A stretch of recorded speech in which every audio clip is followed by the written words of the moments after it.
है। सबसे पहले इस मूल्यवासी बहुजन समाज में जन्मे सभी महापुरुष और महानायिकाओं को मैं अभिवादन करता हूँ। साथ ही आज पासी जन जागृति संस्था इस संगठन के द्वारा आज महाराजा बिजली पासी इनका जन्मोत्सव मनाया जा रहा है। इस जन्मोत्सव की मैं आपको सभी को हार्दिक शुभकामनाएं देता हूं। साथ ही विचार मंच पर उपस्थित सभी वक्तागण, सभी मान्यवर, इनका मैं स्वागत करता हूं। और इस कार्यक्रम में आप सभी लोग अपना कीमती समय लगाकर यहाँ पर आए, आप सभी का स्वागत, धन्यवाद। साथियों, आज हम लोग महाराजा बिजली पासी इनका जन्मोत्सव मना रहे हैं और मेरे पूर्व वक्ताओं ने आपको महाराजा बिजली पासी के इतिहास के बारे में जानकारी दी। तब मैं वहां बैठकर सोच रहा था कि जब हमारे समाज में इतने बड़े महाराजा जन्म लिए हैं जिनके पास सैकड़ों किले थे, वो बड़े बड़े महलों में रहा करते थे, तो आज वर्तमान में ऐसा क्या हुआ कि आज उनके वंशज झोपड़पट्टी में रह रहे हैं। ये ताली बजाने वाला मामला नहीं है, सुनिए। मैं यहाँ पर कोई भाषण करने नहीं आया। ये जन जागृति चल रही है, विचारों का मंथन हो रहा है। आप वहां से तालियां बजाकर मेरे कानों खुश करोगे, मैं खुश होने वाला नहीं हूँ। मैं यहाँ पर आया हूँ, यहाँ पर विचार मंथन हो रहा है, विचारों की बातें चल रही है। और अगर विचार आपको समझ में आए तो ही समाज में जन जागृति और क्रांति हो सकती है, तो ही चेतना पैदा हो सकती है। याद रखिए, क्योंकि ये जो ऊपर जितने भी महापुरुष आप लोग देख रहे हो, ये महापुरुष जन्म से महान नहीं थे, ये विचारों से, उनके कार्य से महान है। अगर उनका विचार, उनके कार्य आप समझ जाओगे और उन जैसा करने की कोशिश करोगे, तब जाकर समाज के अंदर क्रांति होगी। केवल तालियां बजाने से क्रांति नहीं होती है। तालियां बजाने से केवल हम हमारा मन हल्का कर देते हैं और सामने वाले वक्ता पर छोड़ देते हैं। तुमने बोला है तू ही दे, तूने बोला है तू ही दे। तो हम सबका कर्तव्य है, जो बातें यहाँ पर आपको बताई जा रही है, मेरे बाद भी जो वक्ता आपको बात बताएंगे, आपको ध्यानपूर्वक सुनना होगा। केवल सुनना नहीं तो अमल भी करना होगा, वरना यहाँ कुर्सी से उठकर चले जाओगे और समाज में जो हजारों समस्याएं, जो गंदगी फैल रही है, वो वैसे के वैसे रह जाए।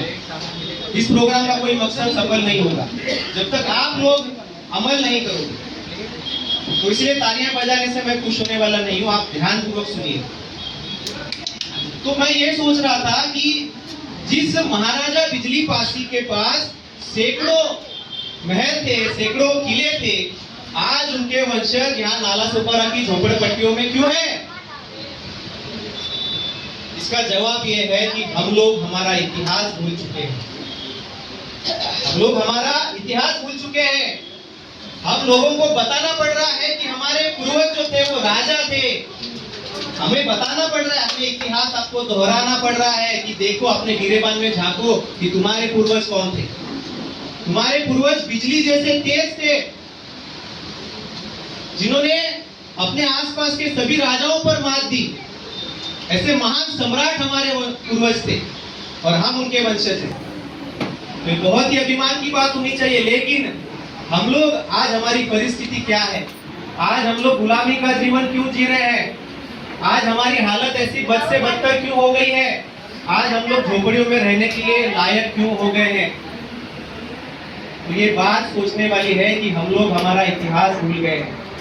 डॉक्टर भीमराव अंबेडकर जी ने कहा है, बाबा साहब अम्बेडकर जी ने कहा है कि जो कौम अपना इतिहास भूल जाती है वो कभी इतिहास बना नहीं सकती। या जो लोग इतिहास से सबक नहीं सीखते हैं, इतिहास उन्हें सबक सिखाता है और इतिहास ने हमें सबक सिखाया है, और आज इसलिए हम लोग वहां गए। इसीलिए आज जरूरी है कि हम लोग हमारे कौम का, हमारा इतिहास जान लें, समझ ले, हमारे महापुरुषों का इतिहास समझ ले और उनके बताए गए मार्ग पर चलेंगे तो ही हमारा उद्धार निश्चित है, संभव है, अन्यथा नहीं है। तो साथियों, अगर बात इतिहास की हो रही है तो सबसे पहले हमें कोई भी लड़ाई, कोई भी जंग लड़ने से पहले हमें दोस्त और दुश्मन का अंदाजा होना चाहिए। जागृति के 5 सिद्धांत है। पहला, तुम्हें तुम्हारे दोस्त के बारे में जानकारी होनी चाहिए। दूसरा सिद्धांत, तुम्हें तुम्हारे दुश्मन के बारे में जानकारी होनी चाहिए। तीसरा सिद्धांत, तुम्हें तुम्हारे दोस्त की ताकत और कमजोरी मालूम होनी चाहिए।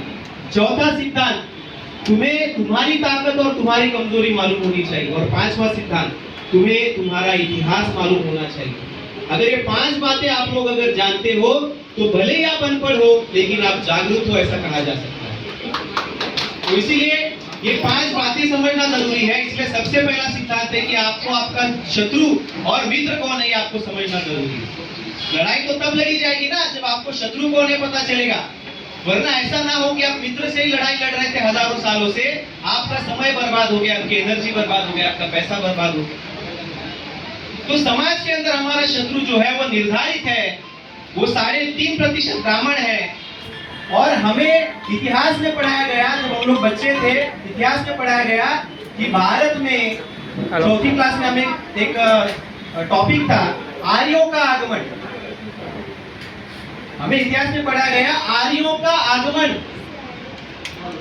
अभी सभी लोगों ने आक्रमण किया, फ्रेंच का आक्रमण, डच का आक्रमण, अंग्रेजों का आक्रमण, मुगलों का आक्रमण, सबका आक्रमण पढ़ाया।